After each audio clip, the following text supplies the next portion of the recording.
ఏపీకి ప్రత్యేక హోదా ఇవ్వడంతో పాటు విభజన హామీలని నెరవేర్చాలని డిమాండ్ చేస్తూ టీడీపీ ఎంపీలు ఢిల్లీలో పోరు ఉధృతం చేశారు. నిన్న ప్రధాని నివాసం ముట్టడికి ప్రయత్నించిన ఎంపీలు ఈ ఉదయం మహాత్మాగాంధీ సమాధి రాజ్ఘాట్ వద్ద శాంతియుత నిరసన చేపట్టారు. జాతిపితకు నివాళులర్పించిన ఎంపీలు ప్రత్యేక హోదా సాధనకు శాంతియుత మార్గంలో నిరసన చేస్తామని ప్రతిజ్ఞ చేశారు. ప్రధాని మోడీపై మరోసారి విరుచుకుపడ్డారు TDP MP JC Divakar Reddy. AP విషయంలో ప్రధాని మోడీది కఠిన హృదయమన్నారు. రాష్ట్రానికి ఇచ్చిన హామీలన్నీ నెరవేర్చమని అడిగితే ఆయన శిలలా కదలకుండా మెదలకుండా ఉన్నారన్నారు. మోడీ ముందు ప్రజల్ని ప్రేమించడం నేర్చుకోవాలన్న జేసీ ప్రేమను పంచి స్వీకరించాలన్నారు. ఉనికిని కాపాడుకునేందుకు వైసీపీ ఎంపీలు దీక్ష చేస్తున్నారని టీడీపీ ఎంపీ సుజనా చౌదరి విమర్శించారు. బీజేపీతో కుమ్మక్కై వైసీపీ లాలూచీ రాజకీయాలకు పాల్పడుతోందని ఆరోపించారు. హోదా ఉద్యమంలో ఎవరివి డ్రామాలో ప్రజలకు తెలుసన్నారు. దేశ రాజధాని ఢిల్లీలో వాతావరణం ఒక్కసారిగా మారిపోయింది. ఉదయం నుంచి ఢిల్లీలో ఈదురుగాలులతో కూడిన భారీ వర్షం కురుస్తోంది. జోరుగాలికి వైసీపీ ఎంపీల దీక్షా శిబిరం కూలిపోయింది. దీక్షా స్థలం దగ్గర టెంట్లు కూలిపోయాయి. దీంతో ఏపీ భవన్లో వైసీపీ ఎంపీల ఆందోళన కొనసాగుతోంది. ఢిల్లీలో 3 రోజులుగా ఆమరణ నిరాహార దీక్ష చేస్తున్న ఒంగోలు ఎంపీ వైవీ సుబ్బారెడ్డి తీవ్ర అస్వస్థతకు గురయ్యారు. ఈ ఉదయం వైద్య పరీక్షలు నిర్వహించిన డాక్టర్లు డీహైడ్రేషన్ కు గురయ్యారంటూ తెలిపారు. తక్షణమే దీక్ష విరమించి వైద్యానికి సహకరించాలంటూ కోరారు. ఇందుకు ఆయన అంగీకరించకపోవడంతో దీక్షాస్థలిని తమ అదుపులోకి తీసుకున్న పోలీసులు బలవంతంగా వైవీ సుబ్బారెడ్డిని ఆసుపత్రికి తరలించారు. కామన్వెల్త్ క్రీడల్లో భారత జోరు కొనసాగుతోంది. ఇవాళ జరిగిన పోటీల్లో భారత క్రీడాకారులు 3 పతకాలు కైవసం చేసుకున్నారు. ఎయిర్ పిస్టల్ 10 మీటర్ల విభాగంలో జితు రాయ్ స్వర్ణాన్ని కైవసం చేసుకున్నారు.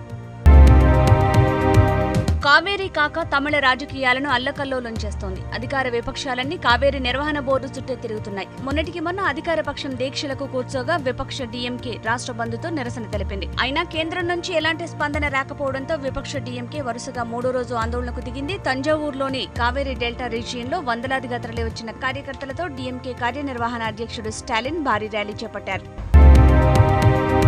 కోల్కతాలో బాంబు పేలుడు కలకలం సృష్టించింది. డమ్డమ్ రైల్వే లైన్ ప్రాంతంలో ఓ నాటు బాంబు పేలుడు ఘటనలో ఒకరికి తీవ్ర గాయాలయ్యాయి. సమాచారం అందుకున్న రైల్వే ప్రొటెక్షన్ పోలీసులు మరో 10 నాటు బాంబులను గుర్తించి స్వాధీనం చేసుకున్నారు.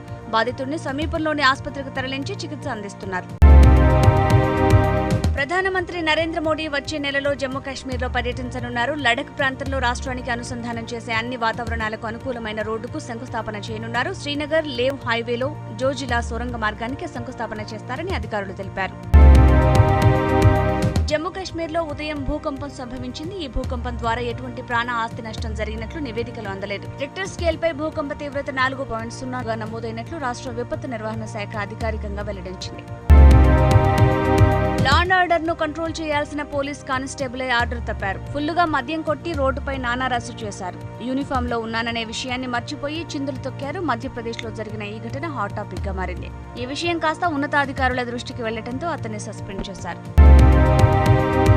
పిఎస్ఎల్వి C-41 వాహన నౌకను ఈ నెల 12వ తేదీ ఉదయం 4:04 నింగిలోకి పంపించాలని ఇస్రో నిర్ణయించింది. ఇందుకు చురుగ్గా ఏర్పాట్లు జరుగుతున్నాయి. పిఎస్ఎల్వి వాహన నౌక ద్వారా IRNSS-1I ఉపగ్రహాన్ని కక్షలోకి ప్రవేశపెట్టనున్నారు.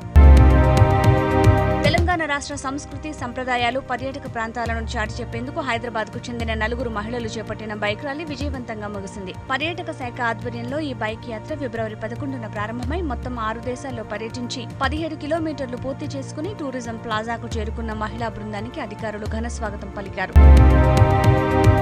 SC/ST వేధింపుల నిరోధక చట్టాన్ని సుప్రీంకోర్టు నిర్వీర్యం చేస్తోందని ఆరోపిస్తూ కేరళలోని దళిత సంఘాలు పెద్ద ఎత్తున ఆందోళన చేపట్టాయి. తంపనూరు రైల్వే స్టేషన్ ప్రాంతానికి చేరుకున్న వందలాది మంది దళితులు రోడ్డుపై బైఠాయించి నిరసన తెలిపారు. ఉత్తరప్రదేశ్లో జరుగుతున్న పరిణామాలపై బీజేపీ అధిష్టానం సీరియస్ గా ఉంది. ఎంతో నమ్మి సీఎంగా యోగి ఆదిత్యనాథ్ కు అవకాశం ఇస్తే పరిస్థితులు పార్టీకి అననుకూలంగా మారడంపై ప్రధాని నరేంద్ర మోడీ, బీజేపీ జాతీయ అధ్యక్షుడు అమిత్ షాలు తీవ్ర ఆగ్రహంతో ఉన్నారని తెలుస్తోంది. రోజురోజుకు పెరుగుతున్న విమర్శలపై వివరణ ఇవ్వాలని ఆదిత్యనాథ్ కు ఆదేశించినట్లు సమాచారం.